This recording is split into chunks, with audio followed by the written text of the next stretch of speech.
계속해서 오늘 본문은 산상수훈 가운데 간음에 대해서 또 이혼에 대해서 또 맹세에 대해서 예수님께서 말씀하고 계십니다.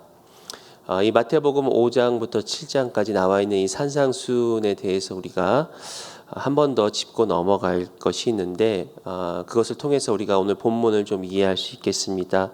바로 이 산상수훈의 목적이 무엇인가라는 것인데요.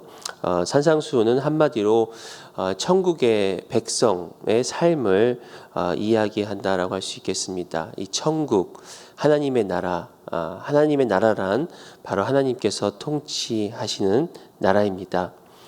예수님께서 이 땅에 오심으로 이미 하나님의 나라는 도래하였고, 그리고 하나님 나라에 속한 이 천국 백성들의 어떤 삶의 기준과 생활 원리가 바로 이 산상수훈 가운데 말씀하고 있습니다. 또 더 나아가서는 하나님께서는 이 이스라엘 백성을 출애굽시키시고 또 시내산에서 모세를 더불어 언약을 맺으신 그 언약, 즉 하나님 나라를 만들어 가시고 이루어 가시는 그 언약의 말씀이 구약으로부터 또 예수님의 시대까지 와서 이러한 하나님의 나라의 그런 본질과 완성과 또 확장을 이 산상수훈 말씀을 통해서 우리는 깨닫게 됩니다. 이러한 산상수훈의 말씀을 통해서 오늘 본문에서 이야기하고 있는 간음, 이혼, 또 맹세에 대해서 우리가 배울 수 있는 교훈에 대해서 같이 나누기를 원합니다. 첫 번째로 하나님은 우리가 마음을 올바르게 함으로 천국의 삶을 살기 원하십니다. 율법은 외적으로 드러나는 행위로 판단하지만 하나님은 또 예수님은 바로 우리 마음의 중심의 생각을 판단하십니다. 본문 27절과 28절 보시면 또 간음하지 말라 하였다는 것을 너희가 들었으나 나는 너희에게 이르노니 음욕을 품고 여자를 보는 자마다 마음에 이미 간음하였느니라. 이 간음하지 말라라는 것은 10계명 중 7계명에 해당되는 내용입니다. 예수님께서는 그 당시에 이 율법을 알고 또 이 외형적으로만 지키는 데 있어서 만족한 저들을 아시고 먼저 저들이 알고 행하는 그 율법, 즉 간음하지 말라라는 그 율법을 말씀하신 후에 외형적으로 지키는 것보다 더 중요한 마음의 지킴을 예수님께서는 말씀하고 있는 것입니다. 즉 간음죄라는 것은 마음에서 먼저 시작한다는 것입니다. 특히 어느 여인을 두고 마음에 음욕을 품고 또 때로는 성욕의 대상으로 여기고 생각하는 것들은 이미 마음 가운데 간음하였다라고 예수님께서 말씀하고 계십니다. 여기서 여자를 보고라는 그 표현이, 이 보다라는 표현이 그냥 한번 보고 마는 것이 아니라 그것을 계속해서 관찰하고 응시하다라는 그런 의미를 담고 있습니다. 그 말은 이미 마음에 음욕을 품었고, 그리고 그 음욕을 품었기 때문에 그 여자를 바라보는, 관찰하는 그런 모습을 여기서 예수님께서 말씀하고 있습니다. 남자라면 누구나 다 어느 정도의 성욕은 있습니다. 이 에로스는 어떻게 보면 하나님께서 주신 선물이고 또 올바로 사용하면은 거룩한 또 에너지가 될 수 있는 것입니다. 그러나 여인들을 향하여 특별히 하나님께서 경계해 주신 그런 가정을 벗어난 다른 여인들을 향하여 잘못된 정욕을 품고 또 그 정욕대로 마음을 내버려 두면 이미 그것은 간음이다라고 예수님께서 말씀하고 계십니다. 그러므로 우리는 먼저 이 마음을 잘 다스릴 줄 아는 지혜가 필요합니다. 여러분 잘 아시는 잠언 4장 23절에 모든 지킬 만한 것 중에 내 마음을 지키라 생명의 근원이 이에서 남이니라. 또한 우리가 마음을 지키는 것과 더불어서 우리는 바라보는 것을 지켜야 할 필요가 있습니다. 요한일서 2장 16절에 이는 세상에 있는 모든 것이 육신의 정욕과 안목의 정욕과 이생의 자랑이니 다 아버지께로부터 온 것이 아니요 세상으로부터 온 것이라. 우리 계속해서 암송하는 말씀 중에 하나인데요. 이 세상에 있는 것들은 육신의 정욕과 안목의 정욕이라고 하였습니다. 특별히 우리가 바라보는 것도 참 조심해야 할 필요가 있습니다. 특별히 요즘 시대에 우리가 매일마다 이 스마트폰을 통해서 이 스크린으로 보는 영상들이 참 많습니다.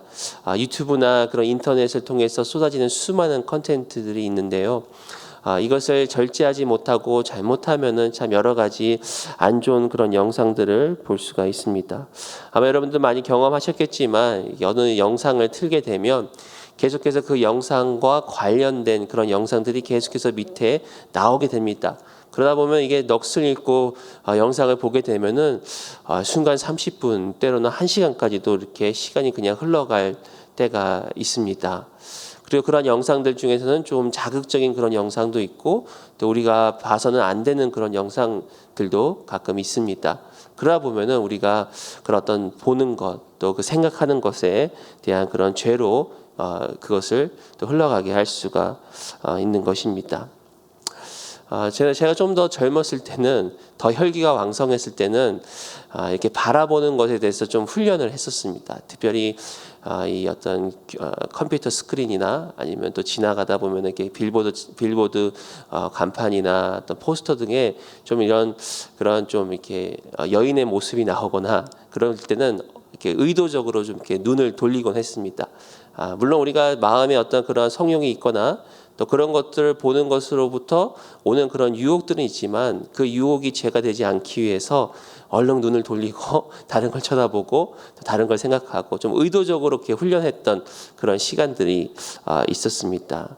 그와 같이 우리가 마음에 생각하는 것, 또 우리가 눈으로 바라보는 것들을 조심하고 경계하는 것이 또 천국 백성의 삶의 지혜인 줄 믿습니다. 또한 예수님께서는 우리가 이러한 죄와 싸우되 마치 육신의 눈을 빼어내고 손을 찍어내듯이 죄로부터 자신을 경계하라라고 가르치고 계십니다. 29절과 30절 보시면 만일 내 오른 눈이 너로 실족하게 하거든 빼어내버리라. 내 백체 중 하나가 없어지고 온몸이 지옥에 던져지지 않는 것이 유익하며 또한 만일 내 오른손이 너로 실족하게 하거든 찍어내버리라. 내 백체 중 하나가 없어지고 온몸이 지옥에 던져지지 않는 것이 유익하니라. 물론 이 말씀을 문자적으로 해석해서 실제로 눈을 빼거나 손을 찍어내는 사람은 없을 것입니다. 만약 정말 그런다면 이미 우리 몸은 남아나지 않았을 것입니다. 수많은 죄 가운데 또 우리 유혹 가운데 있기 때문에. 그런데 여기서 이 실족하다라는 것은 이게 올가미에 걸려 넘어지다라는 의미를 가지고 있습니다. 이것은 인간이 단순히 가지고 있는 어떤 죄의 유혹을 넘어서 그 죄에 완전히 빠지고 걸려 넘어져서 결국 하나님과의 관계로부터 멀어지는 그러한 모습입니다. 그렇기 때문에 예수님께서는 이러한 우리를 실족하는 것들이 비록 우리 몸의 일부분이라고 할지라도 그것을 빼어내고 찍어내서라도 지키라라고 우리에게 말씀을 하고 계십니다. 왜냐하면 이 걸려 넘어져서 죄에 빠져 하나님과의 멀어지면 지옥불에 빠지는 것보다는 더 유익하기 때문이라는 것입니다. 사도 바울은 고린도전서 9장 27절에 이렇게 말씀합니다. 내가 내 몸을 쳐 복종하게 함은 내가 남에게 전파한 후에 자신이 도리어 버림을 당할까 두려워함이로다. 이 사도 바울도 자신의 몸을 쳐서 하나님의 말씀에 복종시킨다라고 고백하고 있습니다. 우리가 이미 예수 그리스도를 믿음으로 우리가 구원을 얻었지만 아직까지 이 땅에 사는 동안은 우리 안에 있는 어떤 육신의 본성들 또 죄의 유혹들이 계속해서 있기 때문에 그것을 때로는 우리의 몸을 쳐서 복종시키는 어떤 그러한 결단을 통해서 계속해서 이 땅의 삶을 살아가는 그런 모습을 바울은 고백하고 있습니다. 예수님께서도 이 간음죄에 대해서 말씀을 하시면서 이 상징적으로 이 오른 눈과 또 오른손을 빼고 또 찍어낼 정도로 우리가 우리 행동하는 것을 또 조심하고 또 죄의 유혹으로부터 우리 자신을 보호하는 그러한 지혜들을 또 그러한 삶에 대해서 그런 순종에 대해서 말씀을 하십니다. 두 번째로 또 우리가 알 수 있는 교훈은 하나님은 우리가 건강한 가정을 지킴으로 천국의 삶을 살기 원하십니다.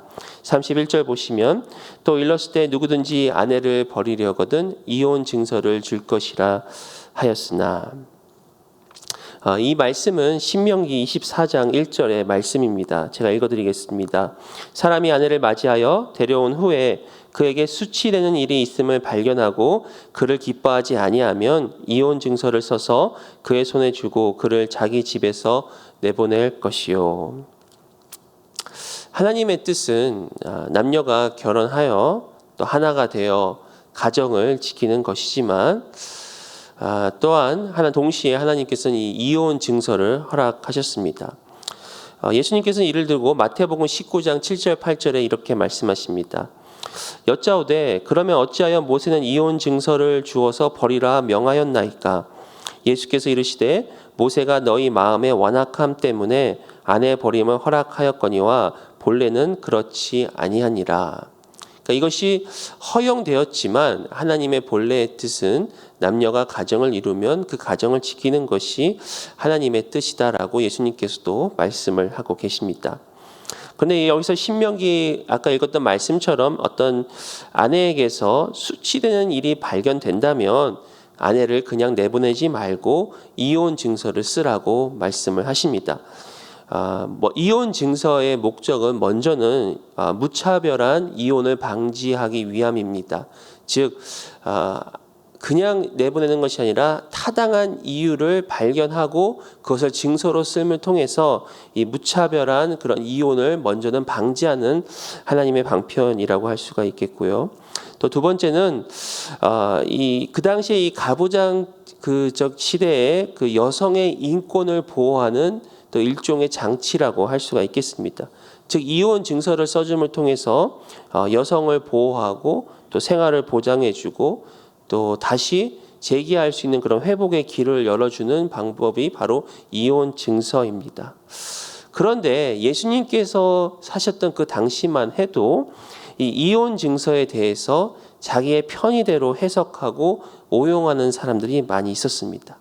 또한 이 신명기 24장 1절에 이 수치되는 일에 대한 그 정의 또한 자기 마음대로 유권 해석을 해서 분명히 이 수치되는 일은 간음이나 어떤 정욕으로 인하여 그런 수치되는 일임에도 불구하고 이 수치되는 일이라는 그 범위를 최대한 확대하여서 자기의 생각대로 자기의 마음대로 그렇게 이혼을 하는 그런 풍토가 그 당시에 있었습니다.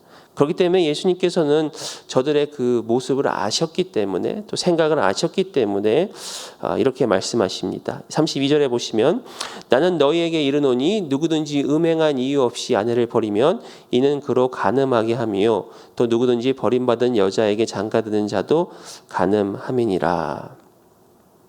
결국은 이 겉으로 이혼 증서를 써주고 또 율법을 지키는 것 같지만 그들의 마음에는 이미 정욕대로 살려는 또 그리고 그것이 결국은 간음죄로 이어지는 그 죄의 모습을 저들에게 말씀을 하시고 결국 하나님께서는 근본적으로 남녀가 한 몸을 이루었으면 가정을 지키기를 원하시지만 여기서 이 가정의 그 언약, 부부간의 언약은 또한 이 하나님과 백성의 언약과도 같다라고 할 수가 있겠습니다. 즉 하나님은 우리를 어린 양의 신부로 불러주셨습니다. 즉 예수님께서 이 땅 가운데 오셨을 때 우리를 신부로 맞이하셨고 또 예수님께서 다시 이 땅에 재림하실 때도 우리를 어린 양의 신부로 보여주십니다. 즉 하나님께서 모세와 더불어 시내산에서 언약하신 것은 바로 부부간의 언약이라고 해도 과언이 아닙니다. 그렇기 때문에 하나님께서 가장 싫어하셨던 죄 중에 하나가 바로 우상 숭배였습니다. 다른 신을 섬기는 것이었습니다. 이 부부간의 언약도 결국 언약의 근본도 이 부부를 떠나서 자신의 남편과 아내를 떠나서 다른 남자나 다른 여자를 사랑하는 것은 그것은 결국 언약이 깨지는 것이고 하나님께서 원하지 않는 것이었습니다. 근데 아까 읽었던 이 28절에 음욕을 품고 여자를 본다라는 데서 이 여자라는 그 단어의 그 의미 중에 하나가 바로 다른 사람의 아내라는 뜻을 또한 가지고 있습니다. 즉 예수님께서는 어떻게 보면 이 27절부터 금방 읽었던 이 32절까지는 같은 내용을 지금 말씀을 하고 있습니다. 단순한 간음이 아니라 단순히 여자를 보고 음욕을 품는 것이 아니라 바로 이 가정을 지키는 가운데 이 가정의 경계를 넘어서서 다른 여자를 보고 음욕을 품는 것은 이미 생각만 해도 간음이다. 즉 예수님께서 이 말씀을 통해서 이 가정을 지키는 것, 또 부부간의 언약을 지키는 것에 대해서 말씀을 하고 계십니다. 요즘 시대에 참 그 이혼에 대해서 여러 가지 또 생각을 하게 되고, 또 어떻게 보면은 또 어쩔 수 없이 어떤 연유로 인하여 또 이혼을 할 수밖에 없는 그런 경우도 있는 것 같습니다.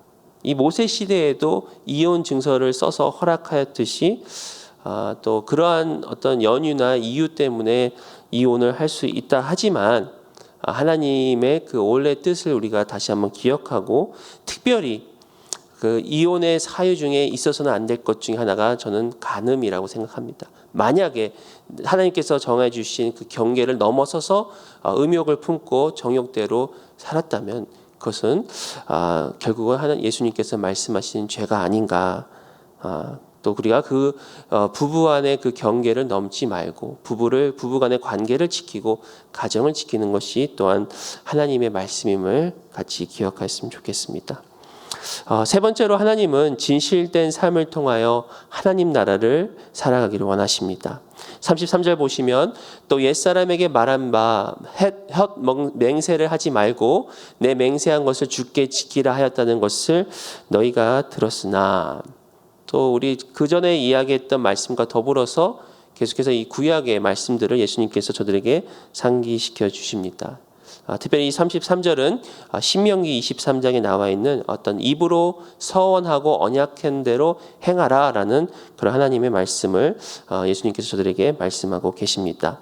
그러나 이 맹세도 역시 그 당시의 사람들이 이 경솔하고 무책임한 맹세, 특별히 자기 자신을 과시하거나 또 이 거짓을 숨기기 위해서 진실이 아닌 것에 대해서 맹세하는, 그래서 그것이 진실인 것 마냥 보이게 하는 그런 사람들의 마음을 예수님께서는 간파하고 계십니다.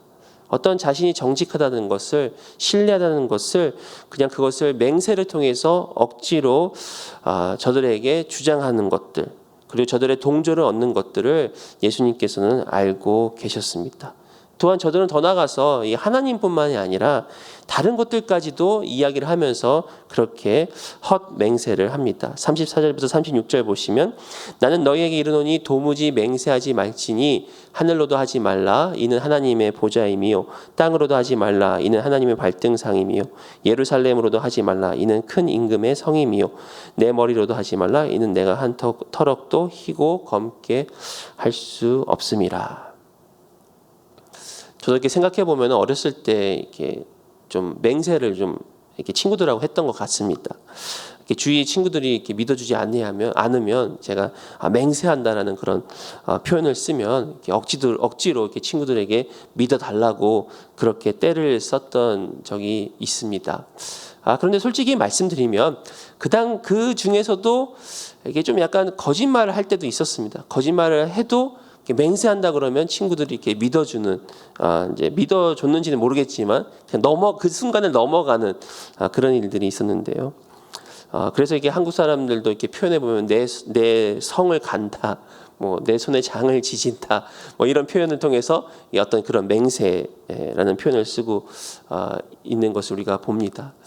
또한 이게 사극 드라마를 예전에 한번 봤을 때 어떤 한 사람이 어떤 이제 죄에 대해서 혐의를 받았는데, 그 사람이 그거 자신의 무죄를 입증하기 위해서 이렇게 혈서를 쓰고 자살을 했습니다. 그러니까 순간 그 혐의가 다 무죄가 되고, 오히려 저들을 고소했던 사람들이 반대로 이 반전이 일어나서 저들이 오히려 위험에 처하는 그런 이렇게 사극 드라마들을 가끔 볼 때가 있습니다. 어떻게 보면 이렇게 혈서를 쓰고 자살할 정도로 그런 맹세를 통해서 사람들로 하여금 믿게 하는 그런 모습들입니다. 물론 정말 진실을 말하면서 맹세를 할 수가 있지만, 때로는 자신의 거짓을 포장하거나 아니면 자신을 믿어달라고, 신뢰해달라고 그렇게 과신하는 모습들, 또 그 자리를 일단은 피하려는 모습들, 이런 모든 것들이 이 거짓 맹세에 해당되는 것이라고 할 수가 있겠습니다. 그러니까 맹세한다는 것은 어떻게 보면은 상대의 이해와 판단을 또한 무시하는 행위라고 할 수가 있겠습니다. 상대방이 그것을 판단하고 이해하고 믿을지 것에 대한 어떤 그러한 권리들을 무시하는 그런 모습들이 이런 거짓 맹세라고 할 수 있겠습니다. 이러한 자들을 향해서 우리 예수님께서 참 아주 간단 명료하게 말씀하시죠. 37절에 보시면 오직 너희 말은 옳다 옳다 아니라 아니라 하라. 이에서 지나는 것은 악으로부터 나느니라. 결국 맹세를 해야 된다는 것은 그만큼 신뢰를 받지 못한다는 의미입니다. 그런데 예수님께서는 여기서 원하시는 삶은 맹세 없이도 신뢰를 받을 수 있는 그러한 삶을 예수님께서 말씀하십니다. 더 이상 맹세가 필요 없을 정도로 바로 진실한 사람입니다. 누구든지 저 사람 말은 믿을 수가 있어. 신뢰는 강요하는 것이 아닙니다. 신뢰는 얻는 것입니다. 신뢰를 얻으려면 어떻게 해야 할까요? 평소에 성실하고 평소에 진실하고 그러한 삶을 하루하루 살아가다 보면 신뢰를 얻게 합니다. 때로는 오해를 살 수가 있습니다. 그러나 오해를 살 때도 내가 내 자신을 변호하는 것이 아니라 무엇보다 먼저 좀 겸손과 온유로 때로는 진실된 모습을 보여야 할 필요가 있습니다. 어떻게 보면 이 진실된 삶이라는 것은 결국 예수님을 닮는 성품이라고 할 수가 있겠습니다. 결국 예수님을 닮아갈 때 우리는 진실된 사람이 되고 오늘 예수님께서 말씀하신 것처럼 옳다 아니다라고 이렇게 간단하고 명료하게 이야기함에도 불구하고 사람들이 믿어줄 수 있는 그런 신뢰의 사람이 되는 것이 바로 하늘나라 천국 백성의 지혜임을 믿습니다. 오늘 이게 말씀을 통해서 우리 여러분 너무나 잘 아시는 말씀이고 또 때로는 우리가 늘 이 말씀을 또 통해서 우리 자신을 점검하게 됩니다. 마음의 어떤 간음이라든지 또 부부의 관계라든지 또 우리가 이 맹세에 대한 부분들을 점검을 하게 되는데요. 처음에 말씀드렸듯이 이러한 말씀들은 어떻게 보면 이 세상의 율법을 뛰어넘은 고차원적이고 또 율법의 더 하나님 말씀의 본질에 더 가까이 나아가며 결국 하나님 나라 백성의 삶을 보여준다라고 말씀을 드렸습니다. 그럼에도 불구하고 우리가 이 땅에 사는 한은 또 아담으로부터 받은 이 죄의 본성이 있음을 우리는 기억해야 됩니다. 그렇기 때문에 이 산상수훈의 말씀을 또 하나님 말씀을 통해서 우리가 늘 깨닫게 되는 것은 우리가 우리 스스로 아무리 노력을 해도 어느 정도는 되겠지만 항상 우리가 말씀 앞에서 부딪히고 또 말씀 앞에서 우리가 연약한 모습을 발견하고 또 좌절하게 된다는 것입니다. 그때 우리가 해야 될 것은 우리의 연약함을 깨달았으면 그때 우리는 다시 주님께 회개하고 또 주님께 돌이키고 또 무엇보다도 하나님을 의지하고 또 예수 그리스도의 십자가를 붙잡고 하루하루 말씀대로 살아갈 때 예수님의 그 길을 따라갈 때 우리는 이 삶을 살아낼 수가 있는 것입니다. 중요한 것은 우리의 육신의 노력으로는 이룰 수가 없다는 것입니다. 어느 정도는 가능합니다. 예수를 믿지 않는 사람들도 어느 정도는 그러한 고귀한 삶을 살 수 있다라고 할 수 있지만 궁극적으로 하나님께서 이 산상수훈을 통해서 예수님께서 말씀하시는 천국 백성의 삶이라는 것은 우리의 육신의 노력이 아니라 우리 안에 계시는 성령님 그리고 우리를 위하여 대신 십자가에 죽으시고 부활하신 예수 그리스도를 통해서 우리가 이루어질 수 있음을 다시 한번 기억하기를 원합니다. 그래서 로마서 8장 3절과 4절에 이렇게 말씀합니다. 율법이 육신으로 말미암아 연약하여 할 수 없는 그것을 하나님은 하시나니 곧 죄로 말미암아 자기 아들을 죄 있는 육신의 모양으로 보내어 육신의 죄를 정하사 육신을 따르지 않고 그 영을 따라 행하는 우리에게 율법의 요구가 이루어지게 하려 하심이니라. 바로 육신을 따라 살지 아니하고 영을 따라 행하는 우리에게 율법의 요구가 하나님 나라 백성의 그 삶이 이루어지게 하려 하심이라. 이 말씀을 우리가 붙잡고 비록 연약하여 넘어지고 실수하는 오늘 하루가 될지라도 그때 다시 한번 하나님 앞에 회개하고 다시 한번 주님을 의지하고 승리하는 저와 여러분 되시기를 예수의 이름으로 축원드립니다. 다 같이 기도하시겠습니다. 하나님, 오늘 산상수훈의 말씀을 통해서 다시 한번 우리 마음에서 일어나고 있는 간음의 죄들, 또 부부간의 관계 안에서 지키지 못하는 것들, 그 죄의 유혹들, 우리를 넘어지게 하는 것들, 또 거짓 맹세를 통하여 우리가 하나님 앞에 연약한 모습들 다시 한번 돌아보게 됩니다. 이미 예수님께서 이 땅 가운데서 또 이루어내신 그 일을 통해서 우리가 하루하루 천국 백성의 삶을 살아내기를 원합니다. 그러나 우리는 연약하기 때문에 다시 한번 주님을 의지합니다. 이 시간 주님 말씀 앞에 선 우리 한 분 한 분 가운데 주님께서 말씀하여 주시고 또 주님께서 도와주시사 오늘 하루도 천국 백성의 삶을 사는 저희들 될 수 있도록 주여 축복하여 주시옵소서. 2021년이 시작되었습니다. 또한 미국의 새로운 정부가 시작되었습니다.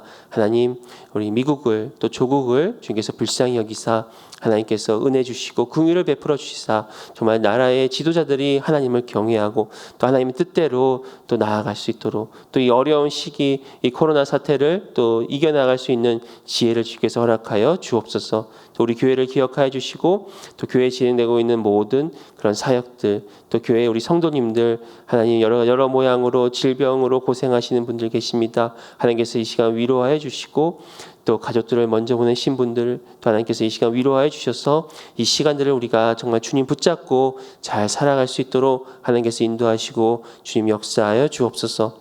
특별히 선교사님을 위해서 기도할 때 동아시아 섬기시는 루카스 종 선교사님을 위해서 기도합니다. 온 가족이 더욱더 기도와 말씀으로 무장하며 주의 뜻을 헤아리며 한 걸음 한 걸음 나아가게 해주시고 우리 선교사님의 또 사역과 또 비전 가운데 하나님의 놀라운 뜻을 이루어 주시옵소서. 오늘 하루도 주님과 함께 동행하며 승리할 것을 믿고 감사드리올 때 예수 그리스도의 이름으로 기도드리옵나이다. 아멘.